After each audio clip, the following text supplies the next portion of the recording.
We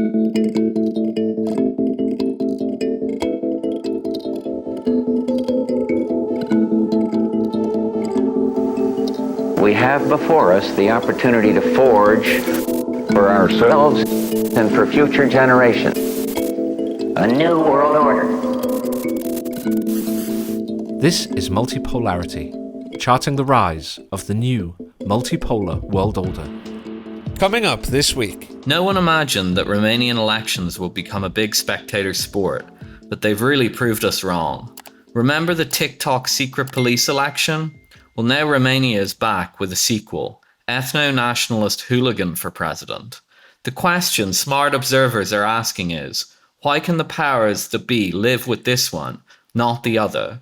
The smartest are keeping the answer to themselves. Meanwhile, if you're passing through Ben Gurion International Airport, hang on to your drink. You wouldn't want a slice of Houthi rocket in your arak. But bad news for the duty-free counter is even worse news for the next 20 years in the global air defence industry.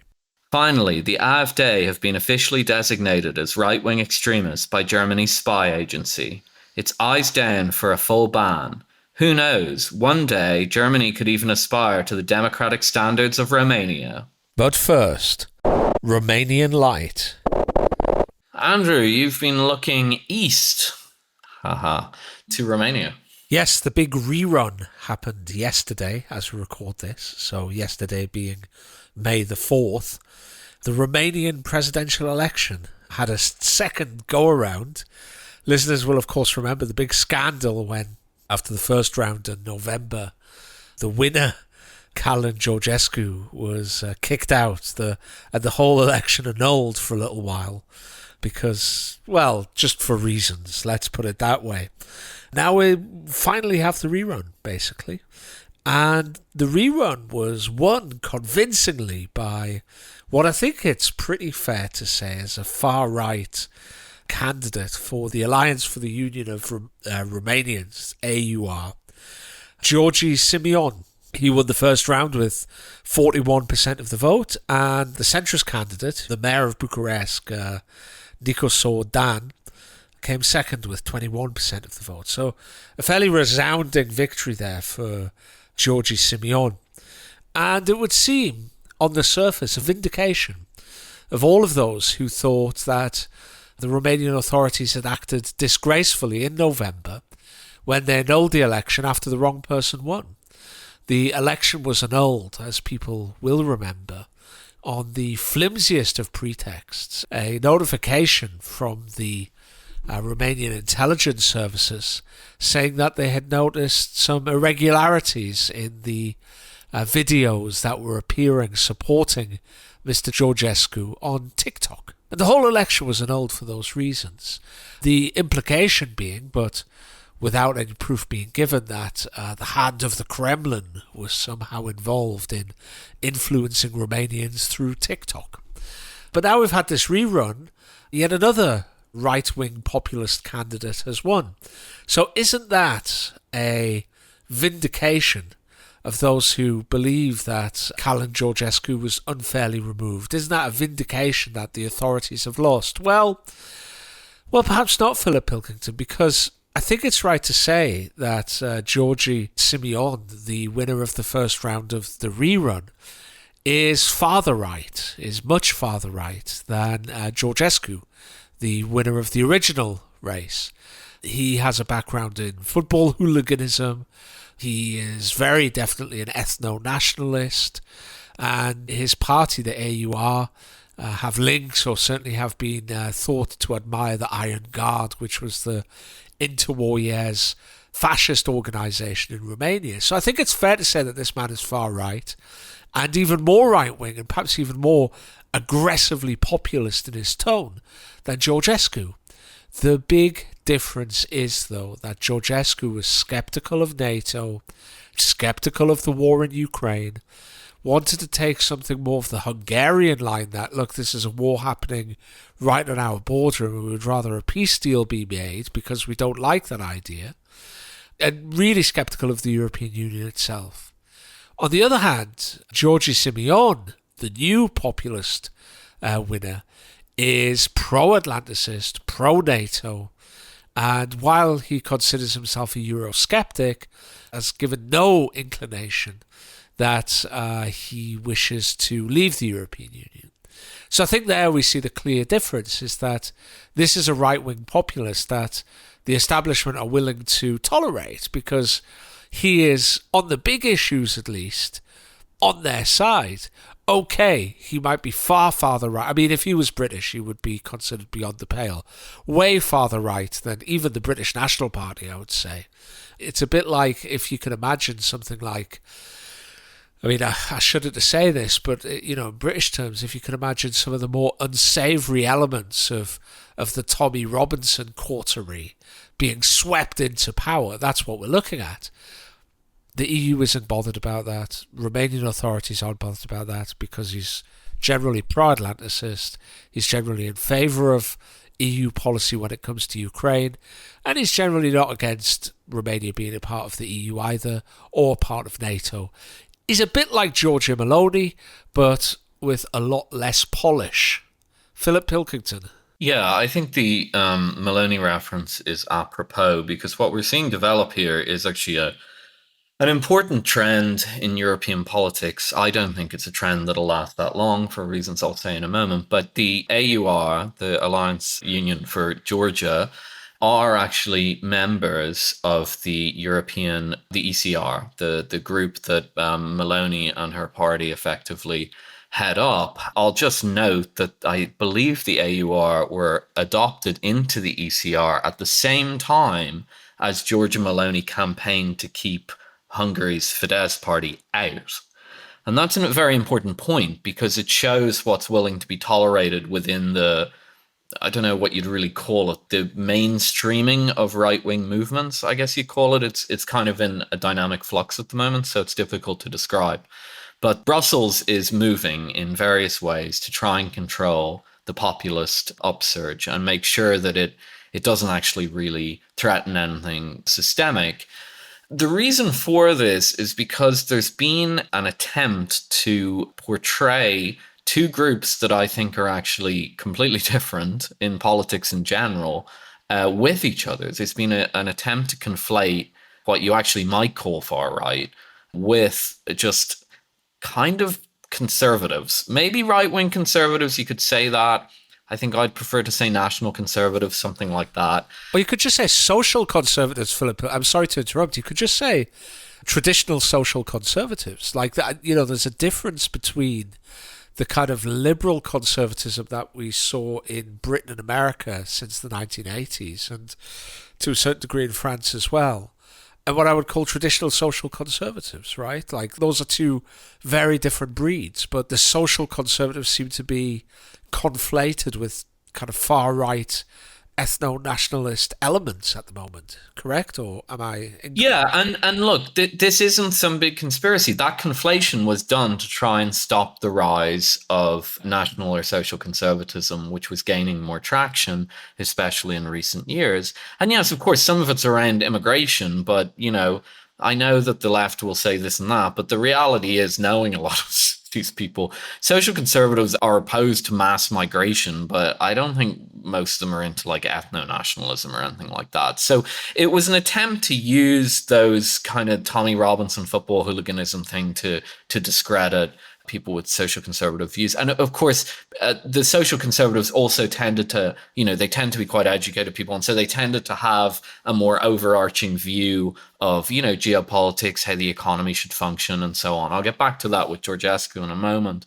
But what's happening now is actually very dangerous. And I think some of our, you know, if any of our listeners, I know we have listeners on the right and the left, and I especially aim this at the listeners on the left. The conflation of those two groups, social conservatives, broadly speaking, national conservatives, call them what you want, and actual far-right elements, was always disingenuous, but perhaps it was tactically useful for liberals and left-wingers for a while. It is actually becoming actively dangerous now, because what is happening, as you said, the powers that be currently in Europe, but this will spread to elsewhere, I guarantee it, are trying to find candidates for elections that are relatively controllable on serious issues. What Brussels considers serious issues, maybe they're actually not that serious, but Brussels considers them serious issues. They're looking for candidates that are relatively easy to control on those issues, and they don't really care what their other political beliefs are. And they're actually willing to normalize stuff that they usually condemn. And they're slipping this under the radar because they've conflated two separate groups.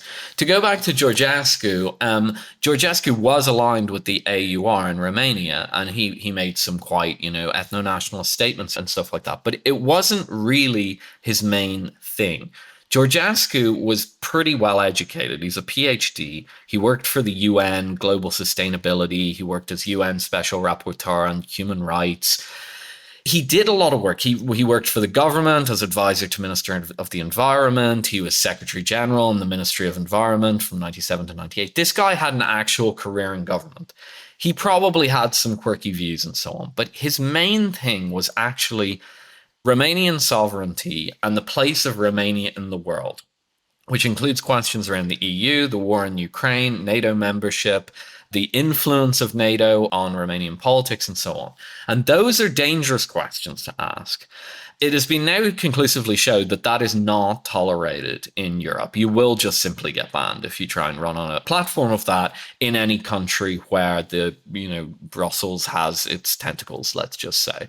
But if you're, as you said, much more of the kind of cartoon villain far-right guy, and you don't ask questions, those bigger questions about those things, or you only ask them around the edge. I know that Simeon is saying that he's opposed to sending weapons to Ukraine. And he's also making a punt that he's saying, I support Georgescu. I might even give him a position in the government. I doubt that, but we'll see. Or maybe he'll get one that doesn't matter or something like that. But the point is to kind of control the circumstances. And again, I'd go back and I'd say that this is actually quite dangerous, because if you really do drop all of your standards and say, we don't care who we back anymore, we don't care who we're going to let into these increasingly normalized right-wing or conservative vehicles in Brussels, you might actually end up promoting some really destabilizing trends in Europe, actual ethnic tensions, the sort of stuff that we saw in the Interwarriors. I'm not saying the rise of Nazism. I'm not saying that Simeon's a Nazi. He's not a Nazi, actually. He's a Romanian ethno-nationalist, and there's a big difference between those things. But the point is that Europe's had a lot of problems with intra-European ethnic tensions. And even if listeners don't particularly like the European Court of Human Rights, there are reasons why there's an attempt to keep those things under wraps. There are decent historical reasons for that. On the right, I'd say to pay attention to this, because again, it's kind of the inverse of that. The serious national conservatives and so on who are trying to kind of make a go of it in Europe and aren't of these types of groups, but are constantly being accused of being like this, you guys could end up getting watered down by much easier to control elements that are a little rough around the edges. The final thing I'd say is this is really exposing European so-called values for what they are. It hasn't always been like this, but Brussels has increasingly become a center of raw power projection, by which I mean the people in Brussels increasingly have no scruples about what they promote, about what values they adhere to, about basically anything. The first boxes that need to be ticked for these people are basically, can we control that? Does that entity follow our diktats, or does it not? And these are the first boxes that they tick, and then every other box is like way down the list. And I just say, I'm not the biggest fan of the EU in the world, but I think I'm slightly less skeptical of it than you are, Andrew. But I'm not the biggest fan, and I see its flaws very acutely. But I will say that when the EU was set up, and way up until the 90s, maybe even up until the early 2000s, there was actually a spirit of trying to promote some values that I think were actually worth promoting. And I think people really believed in them. I think up until kind of definitely the late 90s, maybe the late early 2000s. Up until then, there were people who actually genuinely were concerned with preventing ethnic tensions in Europe, with preventing another war in Europe, and so on and so on. And as Brussels has become more of a raw and naked power center, well, The proof in the pudding is in the eating. And I think we're seeing a lot of those values just drop away. And I think what we're seeing is a situation in which Brussels is actually perfectly content with basically chaos in Europe at multiple levels. This is only one layer of the onion. This is just an interesting one because it's so hypocritical on their part. But multiple layers of chaos all around Europe, and provided the governments around Europe and the institutions around Europe are listening to the diktats from the centre, those in power just don't really care. Rocket from the Crypt. So, Philip, the Houthis are still in the headlines, and they made headlines at Ben Gurion Airport this week. Yeah, so the Houthis fired a missile. Now, it's not the first missile that they fired, but they fired a long-range ballistic missile at Israel. Again, not the first time that they've done that. But this time, it came within striking distance of Ben Gurion Airport, which is the main airport in Israel. And there's video of it circulating online, and it has clearly really rattled the Israeli government, as it was. This is their main airport. This is where diplomats fly in. This is where other politicians fly in. This is where the still fairly vibrant tourist trade in Israel is centered around, or at least it's the symbolic representation of that for people flying to Israel. And this Houthi missile came within striking distance of it. I don't think anyone was killed. I think it basically hit a patch of grass near the runway, that it didn't have any effect, but it proved capability, and that's really all it needed to do. I read the reports on it, and it is clear that only when one missile was fired, it was probably of Iranian origin, which means this is not a top-tier missile in terms of Chinese and Russian technology. This is probably Chinese technology from about 15 or 20 years ago. That's my guess for what the Iranians have. You'll hear different interpretations of that online, but I think that's ballpark correct. This is slightly legacy stuff, but 10 to 20-year-old stuff. Maybe the Iranians have bought better sensors or something and stuck it on. The point there is it's not some ultra advanced Russian Zircon hypersonic missile or a hypersonic glide vehicle or anything like at the top of the technological stack. The Israeli reports stated pretty clearly that the IDF had tried to shoot this thing down. They apparently, according to the Times of Israel, used both their Arrow system, which is their long-range missile air defense system. They claim it's a domestic system. I strongly suspect it's some sort of an American system, but they claim it's a domestic system. Take that for what it is. And the THAAD system, which was given to them by the Biden administration when these strikes started. And the THAAD system is an American system. And the report said that both the THAAD and the Arrow tried to knock this thing out of the sky, and they failed. So what does that mean? Look, again, this isn't the first one that's got through. There was another Houthi missile that got through a few months ago. Again, it was a single strike. And that's really important because when there was that large Iranian attack on Israel that probably everyone's seen the video of, air defense kind of completely failed during that attack. But you could at least say during that attack that, well, the air defense is failing because it's been overwhelmed. It's had multiple missiles raining down. The trackers go all haywire. You might hit one or two out of the sky, but you're just completely overwhelmed. But these are single missiles and the air defense systems aren't working. And so the first thing that says for Israel, what's important about the Ben Gurion attack is, well, first of all, that it's gotten a lot more attention than the kind of random attack that the Houthis did before, where they got a single missile through air defense, because it's got a lot of headlines. And the reason it's got a lot of headlines is when you talk about Houthi missiles hitting a major international airport that many people may have actually traveled through or thought about traveling through, that really catches attention. And that's what's happened here. The other problem for the Israelis is that the Houthis have now not just shown that they can get through the air defense system, they've also showed that they apparently have very sophisticated targeting. Yes, this actually missed the runway and so on, but it got in the ballpark range. And so you assume that if these attacks continue, if they kept trying to hit the airport, eventually they'd hit a runway or they'd hit a terminal or something like that. So it's pretty bad for the Israelis from that point of view. But more generally, and I think what's of interest to listeners, at least it's of interest to me, is that we're really coming to the point now where it's becoming very, very hard to deny that these ballistic missiles are very hard to hit. I mean, again, consider the fact here. It was a single missile. It wasn't like the missile attack by Iran, which you could say had some sort of a saturation effect. I think there were drones sent into, so the drones would distract the air defense and the fighter jets and everything like that. And then, you just rain down hell on the place and the air defense system gets all scrambled. That's not what's happened here. This is a single missile. So that's point one. Point two is it's not the most advanced type of missile that's out there. Again, this is probably 10 or 20-year-old designs. Iran do not have the ultra-modern missiles that China and Russia do.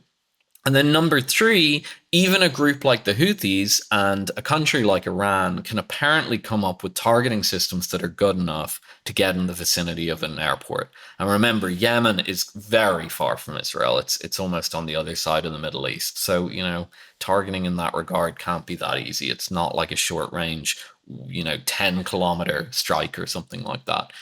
That ballistic missile has to go out of the atmosphere. It has to come back in. So all this kind of combines together to come to a point that, I've been trying to make for a very long time, which is I don't think air defense has ever been developed or designed or anything like that to deal with missiles, especially ballistic missiles. And the faster the ballistic missile, the less air defense is able to deal with it. Air defense was designed to defend against aircraft. Aircraft can go a couple of times the speed of sound, but that's about it. And they fly relatively low. They don't go out of the atmosphere and back in or anything like that.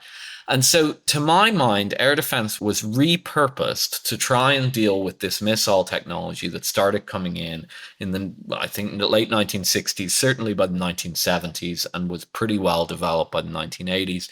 And the air defense tried to keep up with that technology, but it was like trying to use a spoon as a hammer or something like that. You can make the spoon big and unwieldy, and maybe you'd just about get the nail in, but it's just a spoon wasn't designed to hammer a nail in. It was designed to eat soup with or whatever. And I think basically that's what's happened with air defense. We've said, okay, well, the ballistic missiles are a replacement for fighter bombers or something like that. And so we have to retool the air defense that we had for fighter bombers and bombers to hit missiles, and because that's tit for tat. And what we were never able to accept was that the missiles were just a fundamentally different technology from the planes. So this has huge ramifications, of course, for many things, everything from the viability of America breaking a blockade in Taiwan, because, if these ballistic missiles can overcome air defense in Israel, you can bet your bottom dollar they're able to overcome air defense of a carrier battle group. But, it also has massive ramifications for Israel, the questions in the Middle East, and so on. And it has absolutely enormous ramifications for if a war with Iran ever kicked off. Because if you think the Houthis have capacities with these missiles, Iran has probably 1,000 times or something like that. I'm a little bit less skeptical of air defense and their ability to deal with missiles than you are, I think, Philip. And certainly I'm a little bit less skeptical about Israel's ability to defend itself from air attack. And I'll give you the reasons for both, but I will say this. In the 1950s, there was this idea that the single bomber, would always get through. And that was a consideration when it came to nuclear warfighting. And I think what we have to do these days is update that to say the missile will always get through. I think that these air defense systems, 8 times out of 10, 9 times out of 10, can thin the herd, basically. That's far less when it comes to ballistic missiles, which, as far as I understand, are much harder, more difficult to hit, especially since the most modern ones, the types that the Russians and the Chinese will have, undoubtedly have the ability to maneuver and also the ability to send out decoys as well. But in general, I don't think that air defense can stop everything. And I think this is an incredibly important point to consider when it comes to war fighting. Like, I might be a little bit less skeptical of air defense than you, in that I think it definitely has utility even against missiles. But at the same time, I think we've got to concede now that air defense, no matter how good, is simply not going to be watertight. No air defense can be watertight. And at some point, the missile will always get through, especially when a country like Iran can throw up literally 1,000 lawnmowers with wings, right, that travel at 250 miles an hour and chug, chug, chug across the Middle Eastern sky. And then about half an hour later, when these things are, somewhere over the middle of Iraq, you decide to launch the real missiles. By the time the mowers with wings have got to Israel, the real missiles are just a little bit behind. Well, what do you start throwing your air defense towards? Like these kind of saturation attacks with incredibly cheap drones that come just before the real high-end missiles, something that the Russians have done with some success in Ukraine as well. It's really going to overwhelm air defense, and the cost of shooting these things down is ridiculous. And I think it's coming to the time when war planning is going to have to take this into account. First of all, that no air defense, no matter how good, is going to be watertight. Some missiles will always get through. What are going to be the costs of that?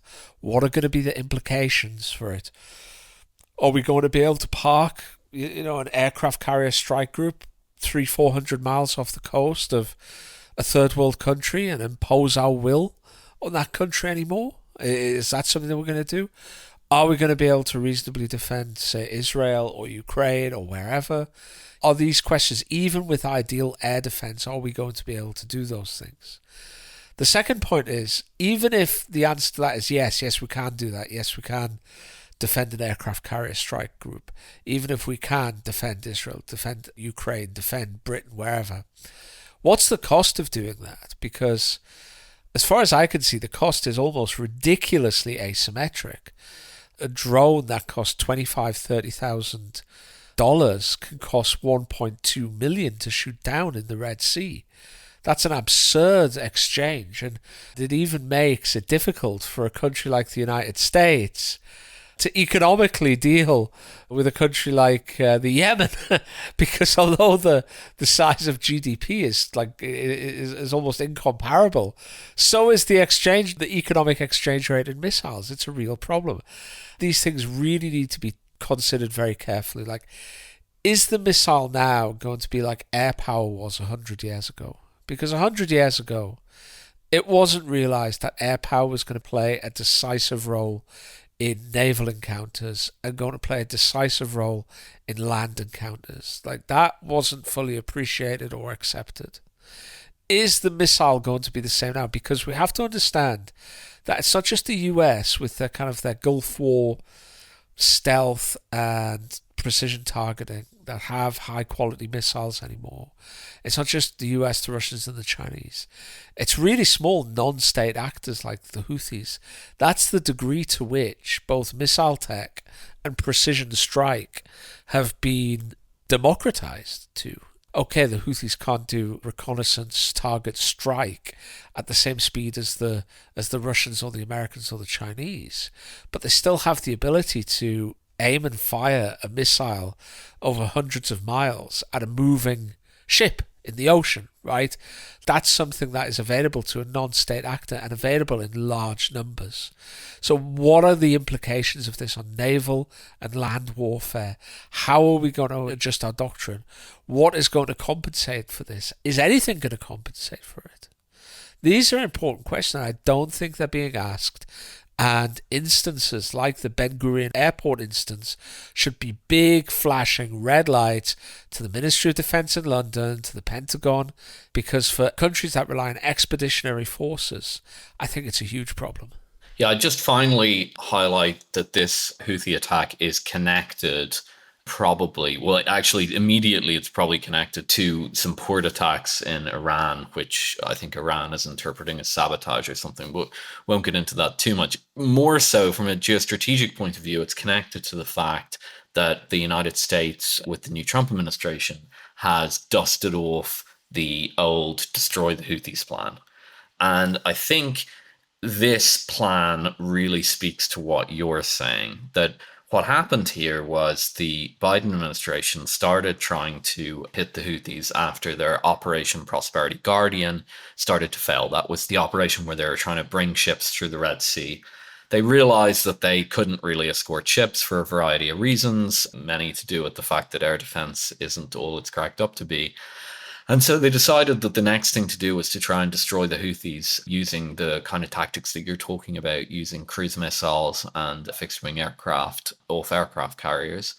That's led to a lot of problems. Just recently, an aircraft carrier lost I think it was an F-15 or something like that. The claim is that it fell off when the aircraft turned. Many questions.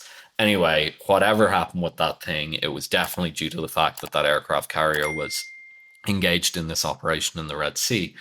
Why am I highlighting this? Well, because I think I'm just saying from vibes here. I haven't heard reports from it. I don't have any inside information, but it just felt to me, given the pace of operations, that by the end of the Biden administration, the US Navy and probably, senior people at the Pentagon had accepted, at least themselves, the limits of what they were able to do with the Houthi issue.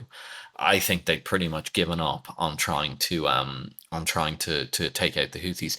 Trump gets in, and people, especially around, I think it was Mike Waltz and Pete Hegseth, because the Signal chat leaked, if anyone recalls, were convinced that the Biden administration just hadn't taken the gloves off and they hadn't allowed the American military to do what it can do. And they went back down the Houthi rabbit hole. That's where we are now.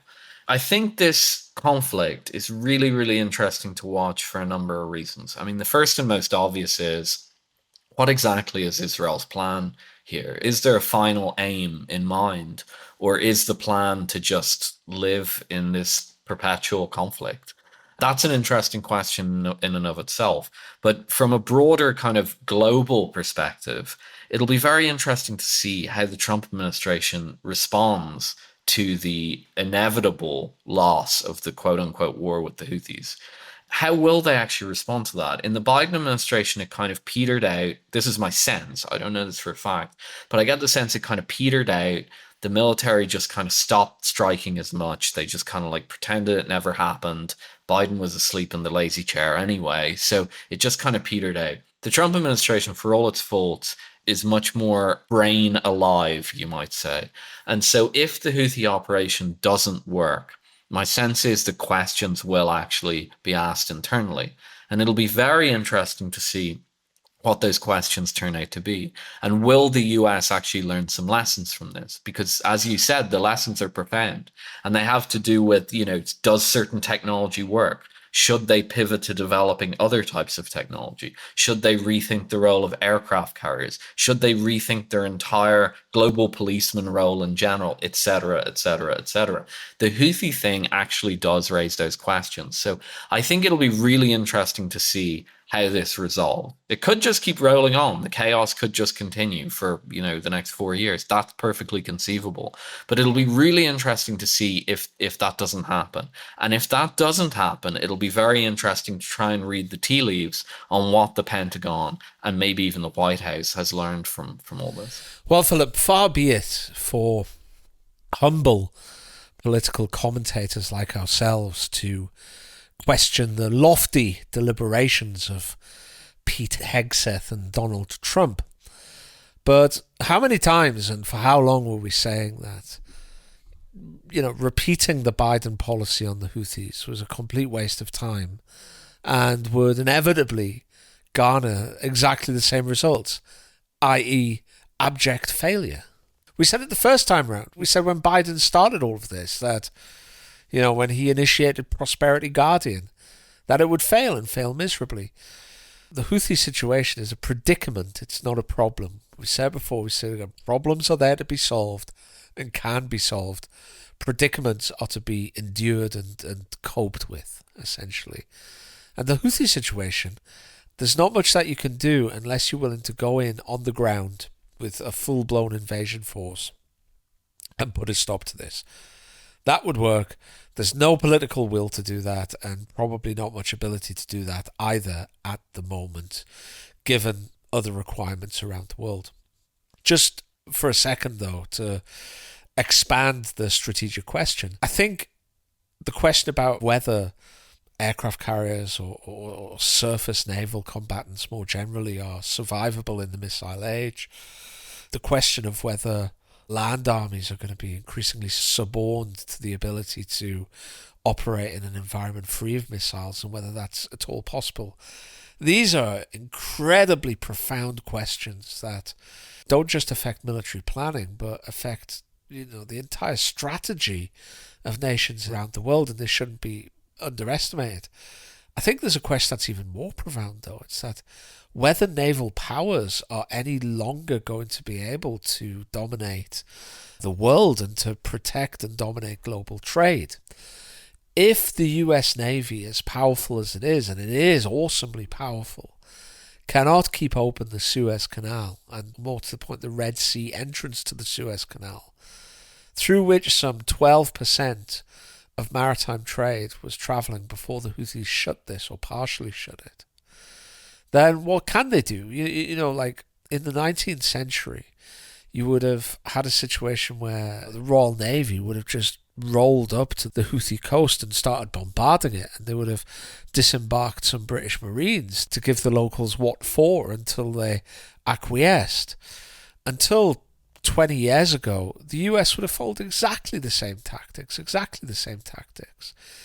It may be now, though, that we're moving into an era, at least until credible defences that can work almost all of the time and at a cheap enough price, until such things can be developed, whether that's, lasers or, walls of bullets or whatever, till they can be developed, we might be entering a world where these maritime choke points are controlled by the nations who control those choke points. They're not controlled by the US Navy's ability to go in there and keep them open by force if need be. But they're controlled by the Yemen and Djibouti and Somalia and Malaysia and England and France and Spain and Panama, right? Like, that's who these choke points are going to be controlled by in the future. And to keep them open, we have to play nice with those countries. So if Yemen said, look, we're going to keep this shut unless you rein in Israel's behaviour, then, it's going to be shut unless you rein in Israel's behaviour. Maybe the Malaysians have an issue with Indonesia, I don't know. Or maybe the Indians have a problem and they close the straits through the Andaman Islands. Maybe the Moroccans have a problem and they close the Straits of Gibraltar. It might just be the case now that we're moving into a world where the countries that border these maritime choke points or have coasts on these maritime choke points essentially control them with their ability to unleash salvos of missiles that can't be stopped fully, or even if they can't be stopped at an economical rate. And any ability to shut down the actors who are firing them is ineffectual against a determined enough adversary, given the mobility of the missiles and the vehicles off which they're launched. So I think these are really profound questions indeed. This isn't just a missile hitting Ben Gurion Airport. This is a big flashing red light that has huge potential consequences for geostrategy around the world. Authoritarians for democracy. So, you've also been looking at what's going on in Germany. Well, yes, AfD in Germany, going back to Europe and its love for democracy. The Alternative for Deutschland, the right-wing populist party in Germany, has been categorized by the German spy agency as an extremist organization. And that gives the German spy agency the ability to increase their monitoring and increase their surveillance of the AfD, up to including phone tapping and the monitoring of all communications. It also seems to be the first step along the way to banning the AfD. Now, the AfD today, as we record this on May the 5th, have challenged this in the German courts. So it may well be possible that this decision is overturned. However, it was based on a 1,100-page report, with 1,100 pages into the AfD, written by the German spy agency and made public. And it includes accusations such as being anti-migrant and anti-EU and other such extremist positions, I think it's fair to say.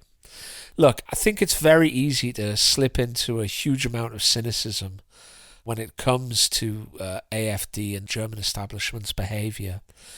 And I want to try to be as generous as possible because it really looks like they're cynically trying to shut down a party with whom they disagree and which is becoming a threat to the establishment in Germany. It looks like such a naked effort to do that. But I want to be as generous as possible here. And I think what people have to remember is that the AfD was set up as primarily as a Eurosceptic party.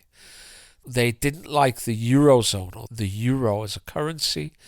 And they were hugely skeptical of the European Union, which they saw as increasingly hollowing out national democratic institutions.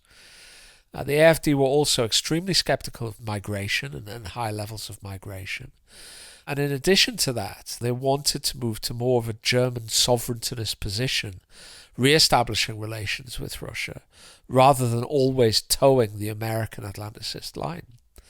Some people, and certainly AfD supporters, would view that position of EU skepticism, displeasure with the level of migration, kind of right-wing Thatcherite economic policies, being kind of anti-Atlanticists and wishing to re-establish ties with Russia, being against green policies. They would view that as a natural response to some of the social, political and economic trends in Germany. I think, though, that those who are against the AfD would see it differently. They would see the AfD as being a party that has not learned the lessons of the 20th century. They would see AfD as being a party which has members who have used Nazi slogans, who have used what Germans see as incendiary language. They would see the way that AfD talk about Muslims as being analogous to the way that the 1930s and 40s party, who we shall not name, talked about the Jews, for example. They would see the AfD as being irresponsible, as just always opposing what the government does, always opposing legislation, but never actually proposing a kind of solution that can be properly addressed and argued about, like never offering an alternative, so to speak. They would see them as being kind of irresponsible, as being dangerous, as subverting the order. And indeed, the German constitution is written specifically, or it has parts in it specifically that allow it to assess whether parties like this should be allowed to continue moving forward. Like the German constitution allows organs of the German state to step in and abrogate democracy insofar as it comes to shutting down parties which it deems to be extremist, to protect the country from falling into fascism again. So this is the real conflict, but I think that the Germans are entering an extremely serious phase here, because it seems to me that there is a legitimate feeling among a large number of German voters that the economy is getting worse, that migration has been too high, that the European Union is overweening, that the German establishment has not listened to them, that living standards are getting worse, that the German establishment are policing the kind of the speech of individual Germans, especially in Eastern Germany, where AfD are very strong and where memories are still live of living in authoritarian regimes, of a command economy and an overweening government. There does seem to be a legitimate cause for concern, and whether AfD is a reasonable vehicle for those or not is by the by. AfD is the vehicle for those concerns, those entirely legitimate concerns. And in attempting to shut them down, the German establishment attempting to shut AfD down is playing a very dangerous game. Now, on the other side, about 48% of the German population wouldn't be against a ban of AfD, I saw. It's a polarizing party. And I think this is extremely concerning when it comes to Germany, that Germany of all countries is in this increasingly polarized position where the establishment parties are increasingly coalescing around one position. It's no longer the CDU being the centre-right party and the SPD the centre-left and the Free Democrats being the kind of right-of-centre liberal party and the Greens being the left-wing party. It's now all of those parties together as the establishment versus the AfD, and that's reflecting a polarisation in German society. And as the AfD grows, that means that those voters who might have tempered some of the establishment's worst instincts, switch from the CDU to the AfD, and it pushes the CDU farther to the left, for example. And I just see this as an extremely dangerous moment for Germany. And I suspect they're playing with fire the way things are. And that should be worrying for all of Europe, given the history. Yeah, I think you've summarized the domestic situation pretty well. I don't think I can really best it. I mean, the only thing I'd also mention is that Germans, I think, maybe sometimes lack a little bit of self-awareness. I think they have a very set view of what people talk about when they talk about Germany, and it's the Nazi years and so on. Yeah, I mean, that's true, but, people also remember that the Stasi police state in East Germany was one of the harshest in the entire communist sphere. It was notorious for having, 1 in 5 people being an asset of the secret police and so on. These memories are pretty live, especially in the region. And, I think Germany's kind of discounting a lot of that. They seem to have focused on one aspect of negative German history, which is something like racism or something like that.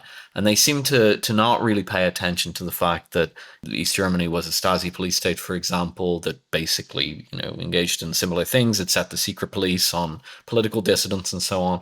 The early Nazi movement was effectively the same thing, and probably the advanced Nazi movement too. I mean, the Sturmarbeiten in Germany, the brown shirts, were effectively, I wouldn't say they were secret police. I mean, they wore the uniform, but if you disagreed with the National Socialist Party, you might get beaten up in the streets, or you might get investigated in the 1930s or whatever. So I think they've overly focused on the kind of ethnic or racist aspect of what they apparently fear, and are reverting into aspects of governance that are actually associated with some very negative things domestically, which I think most of Europe still actually remembers, and for some reason that the German political class have forgotten.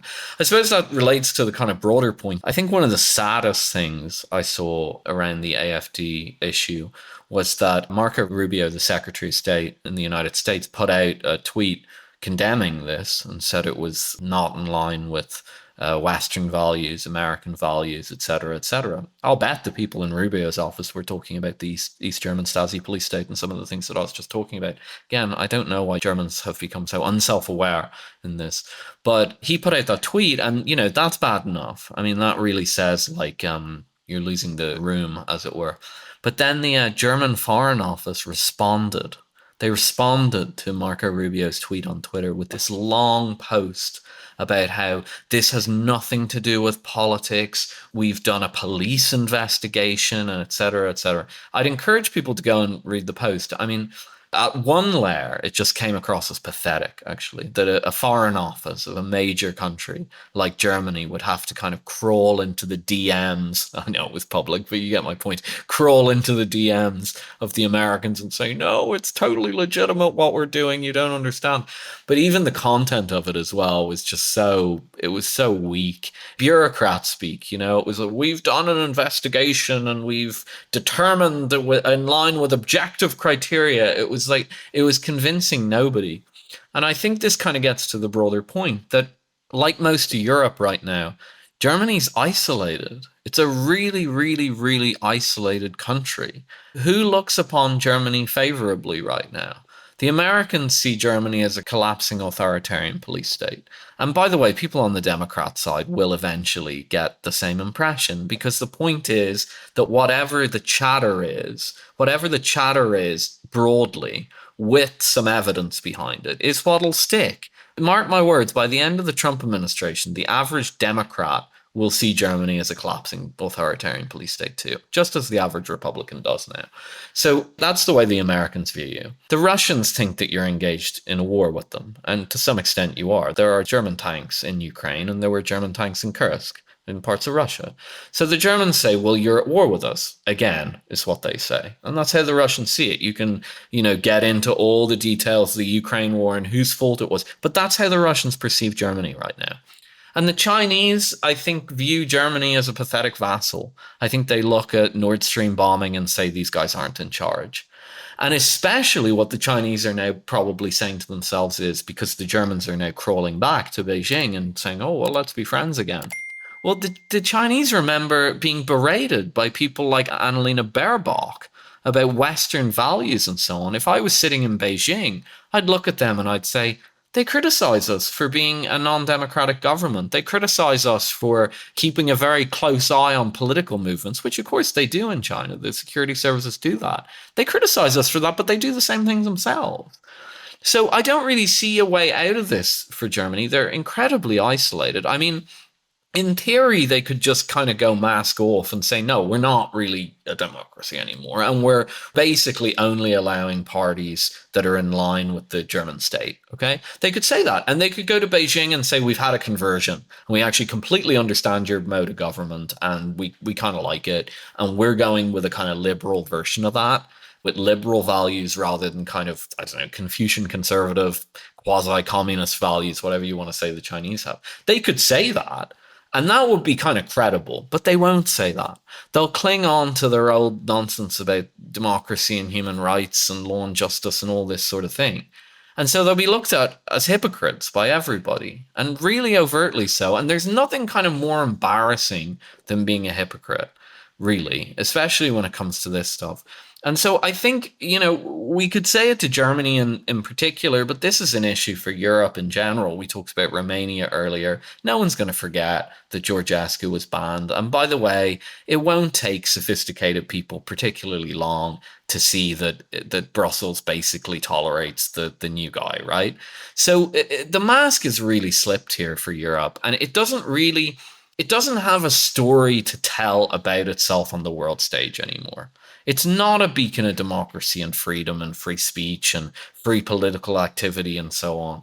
It's also not a highly ordered, efficient, authoritarian state in the guise of China, right? It's not that either. It's kind of a mess. It's slipshod, et cetera, et cetera. So it can't really figure out what it is at the moment. And I agree with you that it's a dangerous moment for countries like Germany. But, I'm at the point now where I kind of just see it as more pathetic than anything else. This probably won't end in some nightmarish totalitarian state. It probably won't end there. It'll probably just end with inner conflict in Germany. Intergenerational conflict is going to be a big thing. AfD voters skew young. CDU voters who support these measures skew old. Eventually, the establishment will turn on the left, just like they turned on the right. And then they'll be going after the young Die Linke voters. I mean, that's inevitable once Die Linke say something that they shouldn't on anything, really.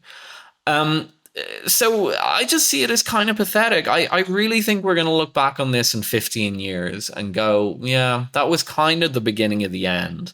And what ends up is a society riven with conflict, criminalizing political opinions and so on, but not in some, overarching way, just in some tedious way, like the very end of the Soviet Union, where like students kind of knew that they could get away with everything, but it was all technically illegal. And at that point, you kind of have this hollow system that doesn't work anymore. It's kind of a joke. But the sad thing, I guess, relative to the Soviet Union example, is it's not really clear to me what's going to come in and replace it in Germany. So I kind of see it as more of a tragic moment rather than a kind of horror. It's a tragedy play rather than a horror film in a sense. But yeah, I just highlight that the rest of the world is just kind of looking on at what's going on in Europe and just saying to itself, like, what happened to Europe? But I think they'll be asking that questions for another, 2 decades probably. I think I'm a little bit more concerned than you, Philip. I think Europe is heading in a very dark direction indeed. I think that most mainland European countries do not have the same history or longevity of liberty and democracy as the Anglo-Saxon nations have. I see now that they're retreating into something like a defensive democracy, in which the Overton window is literally set almost by law, like a de facto law set by the establishment verbally. You can debate this issue within these parameters. You cannot debate that issue. You can debate this. That they'll exclude any party or any individual who risks going outside of that window. And in that sense, it'll be a defensive societies, essentially.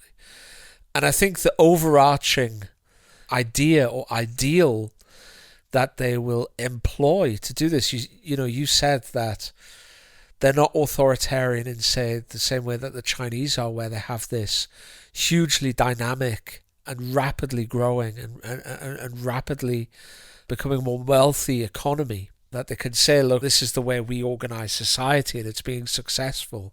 So, you haven't got anything to say about it. Yes, the Europeans cannot say that. They have a sclerotic economy, which is slowly getting poorer.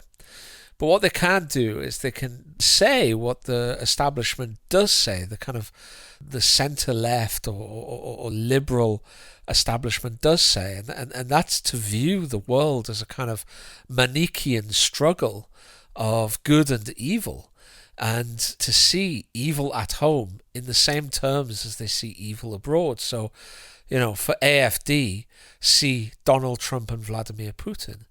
And I think that they're going to define themselves, or they're going to attempt to define themselves in opposition to the outside threat. And at the moment, that outside threat is Russia, Putin, the Kremlin. And I think that's a potentially very dark route to go down. You'll note that the Romanian election, which we spoke about earlier, was annulled because of so-called Russian interference. And as soon as a candidate came along who was kind of pro-NATO, pro-EU, pro-Atlanticist, everything was fine. You'll also know that some of the accusations put toward AfD are that they're pro-Russian, essentially. You'll note that some of the accusations against Marine Le Pen were her connections with the Kremlin, and so on and so forth. Meloni, of course, is very Atlanticist, so she's okay. And I fear that Europe is going to clamp down on free speech. It's going to clamp down on political freedom. It's going to weaken and shrink democracy, and it's going to do that, as I say, on the basis that it must protect itself against the threat from outside. And of course, what are the countries that have set up their overarching belief system on the threat from outside? Well, Iran with the Great Satan, communist Russia with the capitalist imperialist conspiracies, Nazi Germany with the international Jewry who were coming to take the Nazi blood and wealth. These are the countries which have done so, and they're very dark countries indeed. They're not based on positive ideas at all. That's what I see coming down the pipe in Europe. It's the easiest excuse they can make. They've already drunk their own Kool-Aid when it comes to this, and that's how I see it going. And it's really a very dark vision of the future if one spends any time thinking about it at all.